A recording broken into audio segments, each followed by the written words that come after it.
I would fuck you. I would. We're gonna go. What the? I don't want to meet you. I don't want to meet you. Please don't talk to me. I think of myself as like above the average person. Hey everyone, I'm Surma, and Twitchcon is a yearly event in which tens of thousands of people will go from watching their favorite streamer on a screen to watching them from a distance and following them around a convention center for 8 hours a day. And with Twitchcon San Diego coming up right around the corner, I thought it would be the perfect time to take a look back at some of the most insane moments from past events, from ridiculous bans to stalkers showing up at the venue and much more. Now this first incident happened at Twitchcon 2018 during a discussion panel. A streamer named NymN was asked about his relationship to his viewers, and this was his response. I don't feel like many of my viewers should relate themselves to me because I think of myself as like above the average person, so I don't feel like many people could relate to me. This clip got so much attention, with PewDiePie even reacting to it. I think of myself as like above the average person, so I don't feel like many people could relate to me. That NymN actually made a public apology for what he said during the panel. This past weekend, I made a fool of myself and grossly misspoke during a panel I was a part of. What I said was absolutely garbage, and I made a horrible example of the gaming and streaming communities. I am sorry for not better preparing myself for the panel, and for being a jackass with how I chose to respond to it prior to now. Constero was streaming himself walking around the event area when out of nowhere, this girl walks past him and just quite loudly says the N-word right into the mic.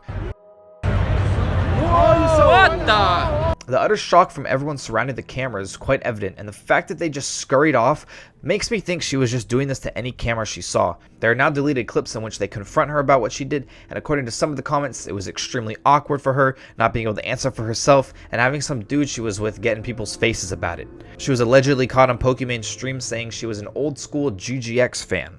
Asian Andy is a controversial streamer who's affiliated with Ice Poseidon and his whole crew, becoming quite popular for his text-to-speech streams where he would go out in public and have whatever message that was donated to him play out loud. Keep distracting driver, tell him to stop up the trail, and we'll rob and kill him. At the time of TwitchCon 2019, he was banned off the website and would normally not be allowed inside the venue. He was given a badge by another streamer named Axion, and everything seemed to be working as planned, until he was caught on another person's stream and was called out.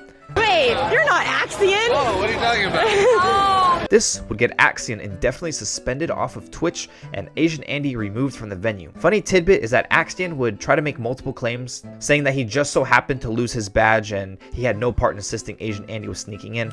The thing is, this was actually the second time Asian Andy did this, with him using a streamer by the name of Snailboy's badge the year prior. Okay,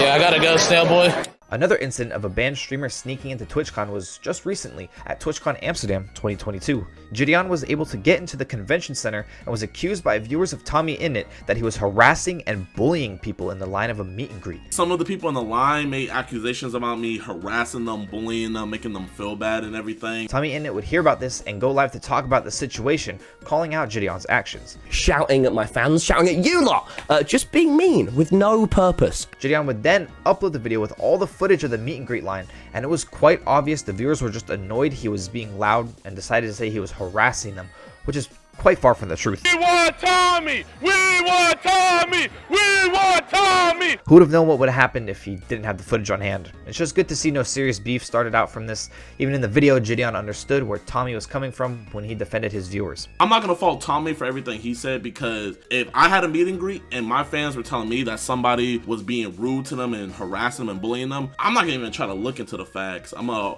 100% agree with my boys. Hampton Brandon is a name you probably haven't heard of in a while.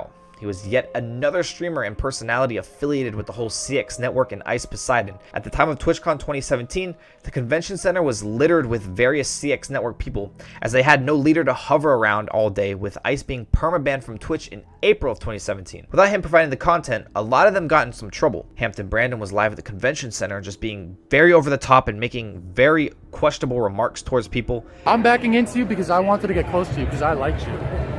In the middle of the stream, he was confronted by Twitch staff and they requested him to turn off his stream. I'm gonna end the stream. Yeah, sure. It's ended now. While being escorted, Brandon just snapped and started screaming at the people escorting him, saying he wanted to fight the guy walking him out. Don't touch me, bro, because I'll fuck that ass up. What? What? Calling the people at TwitchCon SJWs and the F slur. You're not shit in life. I can end your shit right now. And you talking, you're a fucking too. I'll fuck your mom. Have a good one. He again would be hovering around the venue later that night and be confronted by security.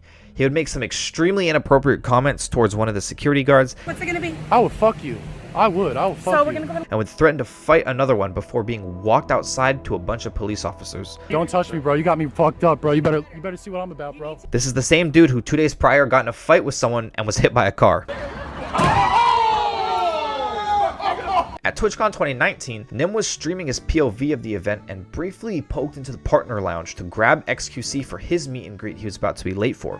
Buddy, what are you doing, man? They're waiting for you at the booth. You have a meet and greet. It started 1. What? You gotta go. There's like a long line of people waiting for you. What?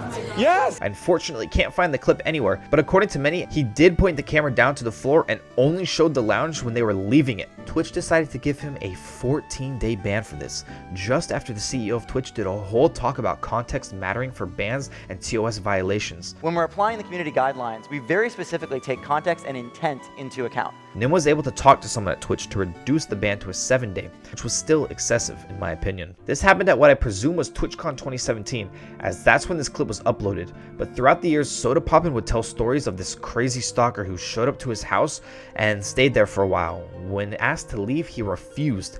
He tried to pressure multiple people to take various pills and smoke with him, and was just an all-around creepy individual.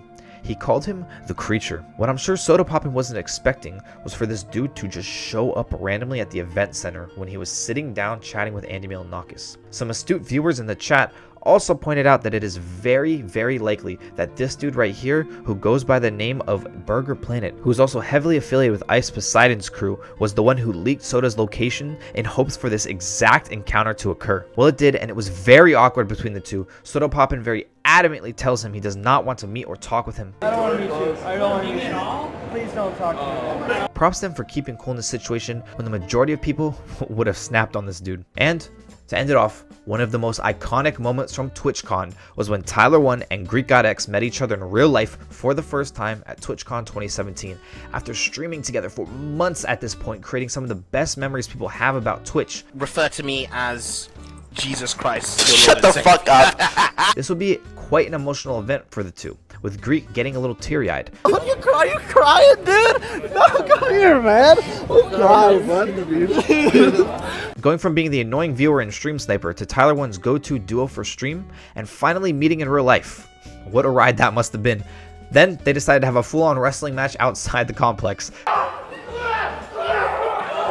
This is such a classic moment in Twitch history to look back on. What are your favorite moments from TwitchCon? And did I miss any? And I stream over on Twitch too.